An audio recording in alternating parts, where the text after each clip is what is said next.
T20 ప్రపంచ cup 2026 వేదికల విషయంలో అంతర్జాతీయ క్రికెట్ కౌన్సిల్ మరియు బంగ్లాదేశ్ క్రికెట్ బోర్డు మధ్య నెలకొన్న వివాదం ఇప్పుడు క్రీడా దౌత్యంలో ఒక క్లిష్టమైన మలుపుకు చేరుకుంది.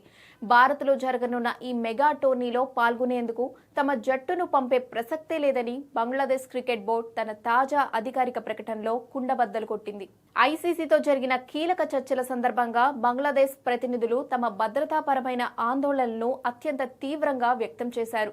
భారత్లో ప్రస్తుతం నెలకొన్న రాజకీయ పరిస్థితులు మరియు తమ ఆటగాళ్లకు ఉండబోయే ముప్పు దృష్ట్యా అక్కడ మ్యాచ్లు ఆడటం సురక్షితం కాదని వారు భావిస్తున్నారు. అందుకే బంగ్లాదేశ్ ఆడాల్సిన మ్యాచ్లను తటస్థ వేదికలకు, ముఖ్యంగా శ్రీలంక లేదా యునైటెడ్ అరబ్ ఎమిరేట్స్ వంటి దేశాలకు తరలించాలని బీసీబీ పట్టుబడుతోంది. ఈ మొండి వైఖరి వెనుక కేవలం భద్రతా కారణాలే కాకుండా ఇటీవల ఇరు దేశాల మధ్య నెలకొన్న దౌత్యపరమైన ఉద్రిక్తతలు కూడా ప్రధాన పాత్ర పోషిస్తున్నాయని విశ్లేషకులు అభిప్రాయపడుతున్నారు.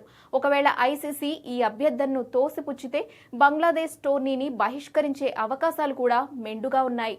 ఇది ప్రపంచవ్యాప్తంగా ఉన్న క్రికెట్ అభిమానుల్లో ఆందోళన కలిగిస్తోంది. మరోవైపు ఐసీసీ తన నిబంధనల ప్రకారం టోర్నీని ముందే నిర్ణయించిన వేదికల్లోనే నిర్వహించడానికి మొగ్గు చూపుతోంది. ఇప్పటికే భారత్లో భద్రతా తనిఖీలు పూర్తి చేసిన ఐసీసీ నిపుణుల బృందం అక్కడ పరిస్థితులు మ్యాచ్ల నిర్వహణకు అనుకూలంగా ఉన్నాయని నివేదిక ఇచ్చింది. ఒక దేశం యొక్క భద్రతా కారణాలను సాకుగా చూపి వేదికలను మార్చడం వల్ల టోర్నీ సమగ్రత దెబ్బతింటుందని, అలాగే ఇతర జట్లు కూడా ఇలాంటి డిమాండ్లు చేసే ప్రమాదం ఉందని ఐసీసీ ఆందోళన చెందుతోంది.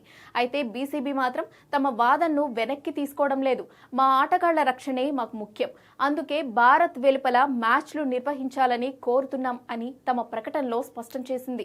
ఈ వివాదం కారణంగా షెడ్యూల్ ఖరారు చేయడంలో తీవ్ర జాప్యం జరుగుతోంది. ఇది బ్రాడ్కాస్టర్లు మరియు స్పాన్సర్లపై కూడా ఒత్తిడి పెంచుతోంది. ఒకవేళ బంగ్లాదేశ్ తన నిర్ణయానికి కట్టుబడి ఉంటే ఐసీసీ వారిపై కఠినమైన క్రమశిక్షణ చర్యలు తీసుకునే అవకాశమూ ఉంది. లేదా ప్రత్యామ్నాయంగా మరో జట్టును టోర్నీలోకి ఆహ్వానించాల్సి రావచ్చు. ఈ ప్రతిష్టంభన ఎటు దారి తీస్తుందో అన్నది ఇప్పుడు క్రికెట్ ప్రపంచంలో $1 మిలియన్ ప్రశ్నగా మారింది.